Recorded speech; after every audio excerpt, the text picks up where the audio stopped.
As you can see, I haven't moved from my last decision, and it's still pretty windy. So there's that.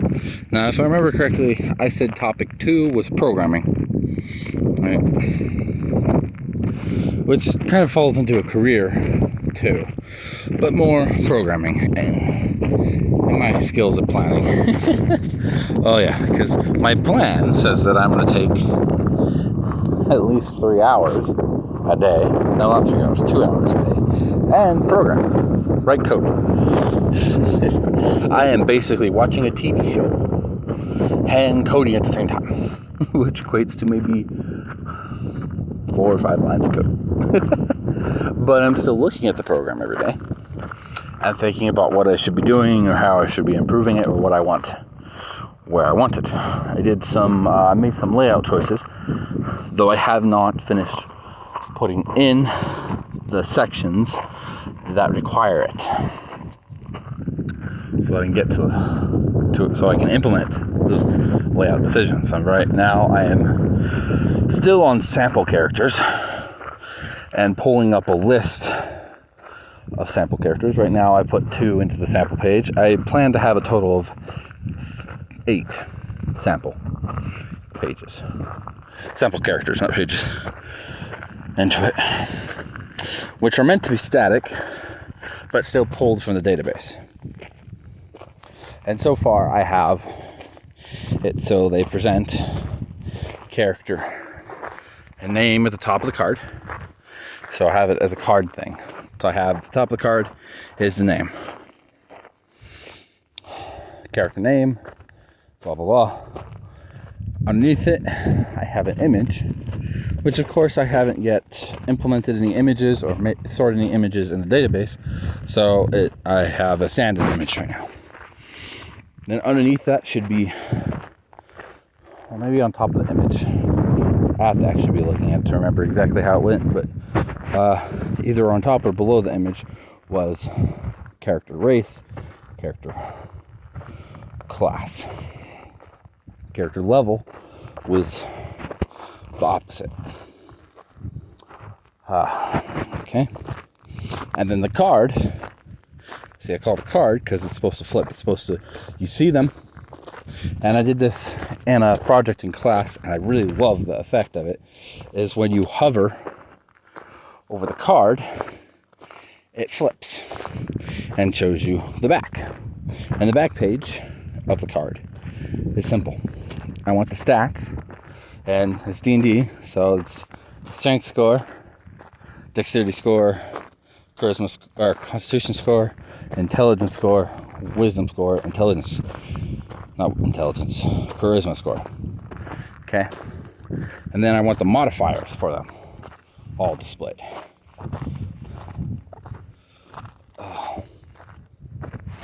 And that's how I want it to look. And then underneath the card should be a link. And these are sample characters, and even though they're sample characters, I do want them to be printable. So use them as samples. Right now the program is only level 1 through 5. That's the plan. I don't have it implemented yet, so maybe I should only make 5. I was going to make 1 for each race available in the book and 1 for each class, which means I have to design the sample characters myself for that. Oh yeah, because this is 4th edition Dungeons & Dragons. I need to put a place on the card for role. That'll probably be on the front next to level. It'll be class, role, level. Ooh, it's gonna be interesting. I gotta figure out still a lot of how this plays together, the data, or not really how it plays together, because I know the role. There are 4 roles in 4th edition, and they're pretty straightforward. You have the striker, which is I do a ton of damage, and it's usually single target damage. Then you have the defender, which is, hey, I have a lot of hit points. I usually have the best armor, and I have a bunch of skills that tell my enemies, no, you're not allowed to walk past me and attack my allies. Then you have the healer role, which is pretty self-explanatory. I make sure my buddies don't die. It is really windy at this spot. I'm hoping you can hear me, but I can barely hear me. So let me move a little bit quickly. I was hoping standing still would help, but I don't think it is. So I'm moving a little more blocked from the wind. As you can see, the wind is quieting down the closer I get to this little cul-de-sac area. Anyways, so that's the healer. I keep my buddies alive and keep them off of debuffs and stuff. And then you have the last one, which is a controller, which is, I may not do a lot of damage to a single target, but I do a good amount of damage to a bunch of different targets at the same time. Which is exactly what I'm going for. Ooh, okay. So that's them. And so each class, like the cleric is a healer, wizard is a controller, the warlock is a striker, the fighter is a striker. No, fighter's a defender. So each class has a specific role to it. And some of the classes are like, the cleric is a healer that is kind of a tanky healer. They do a lot of damage. But they can take a lot of hits, not just heal. They're not necessarily hit very hard. Whereas I don't think the wizard has any real cross. The wizard is pretty much a pure controller. The fighter is is mostly a pure defender, but has a little bit of, I hit you. If you build for it. I can hit hard. If you build for it. This is the favorite basic rules of player characters. Funny enough, the enemies have their own rules, but this is a player character creator, not a DM toolbox. That too, but this obviously the final project can only be one thing. That's expansion ideas for later. Anyways,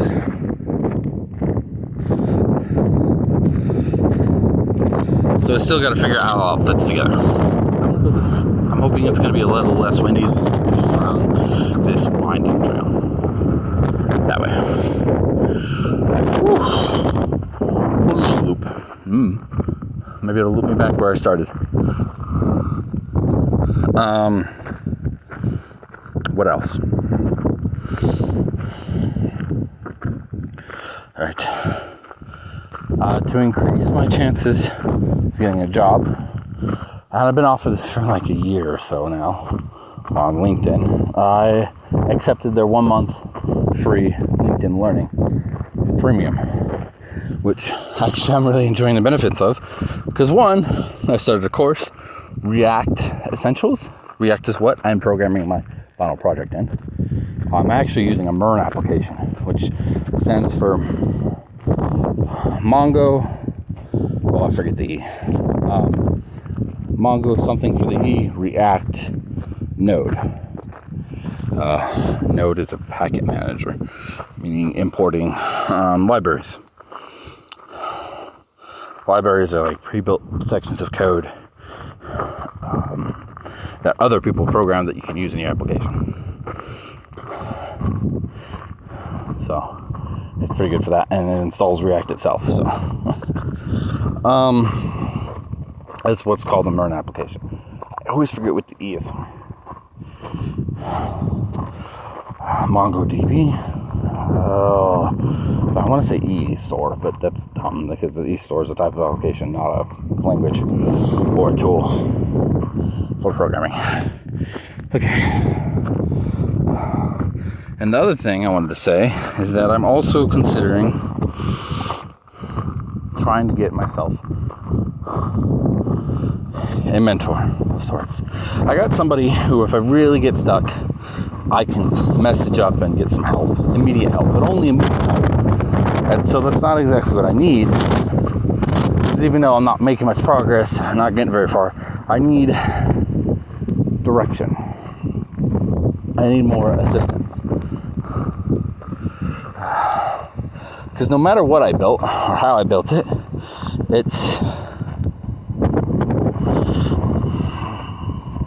I need someone who can help me really learn the concepts and get into working in a production environment and help me actually focus.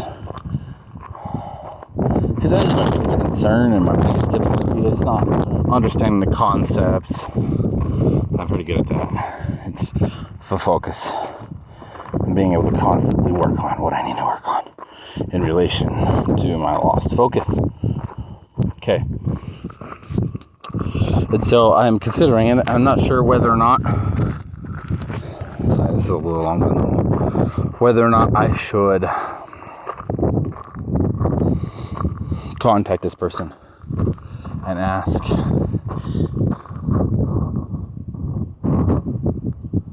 Sounded like I had an animal right here in the weeds, but not. There's none. That I could see. Let's get zoom in, take a picture, that kind of stuff.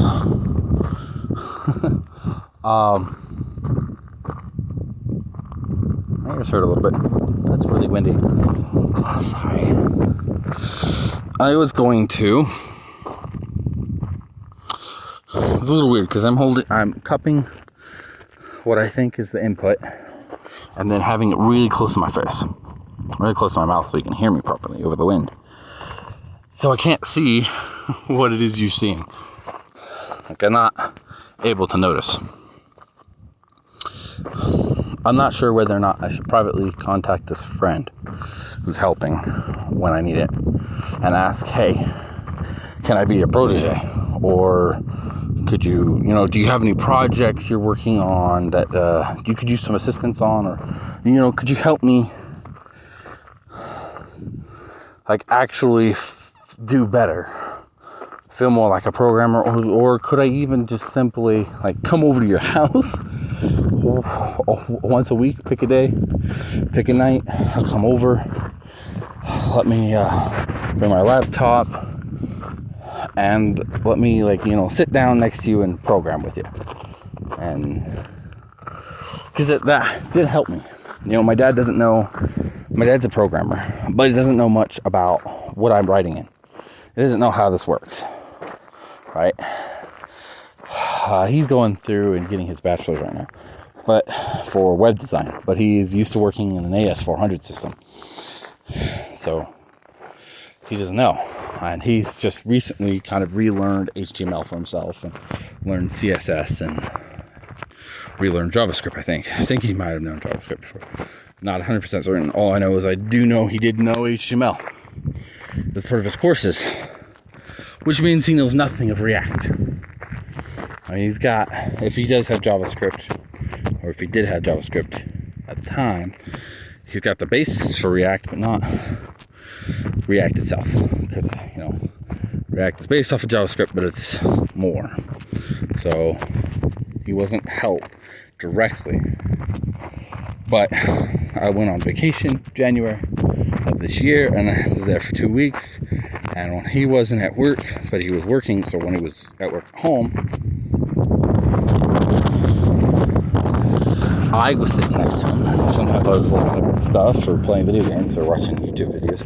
But I got a lot more work done just by the fact I was there next to another programmer. Another person working on their programming assignments, because mostly what he was doing was his schoolwork. Because mostly his job is a lot of phone calls and putting out fires.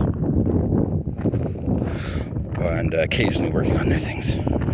But they've transferred him at work from a contractor to a employee and gave him a position that deals with web design. He's supposed to start. And his main project, besides learning the web design stuff, is to move the AS400 stuff to a website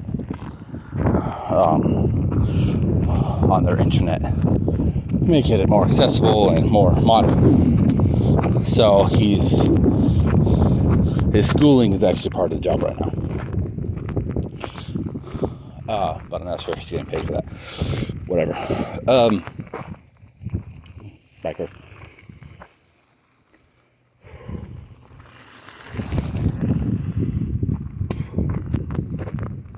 So it's interesting. Anyways, yeah, I'm not sure if I should contact this friend and ask these specific questions. I'm kind of shy, or if I should just, this is a step above, but if for some reason it seems simpler to ask random strangers that I'm connected with on LinkedIn instead of a direct person that I know better than a random stranger, but not really really well. If there's somebody in the area who's working in React, working on the project or something, and would like an understudy is a drama term. That's not right. Somebody, a junior, I guess, no? With like a sort of unpaid intern. Without calling it an intern. Somebody who can learn under them. Though that still makes me nervous because I'm shy. I'm an introvert. Okay, that's a really long video. Longer than the one I've done in a while. I hope the wind was not too bothersome. I hope you enjoyed the view, as I've been enjoying the view. That is Mr. Decker out for topic 2 on the 15th of October. Thank you. Please come again.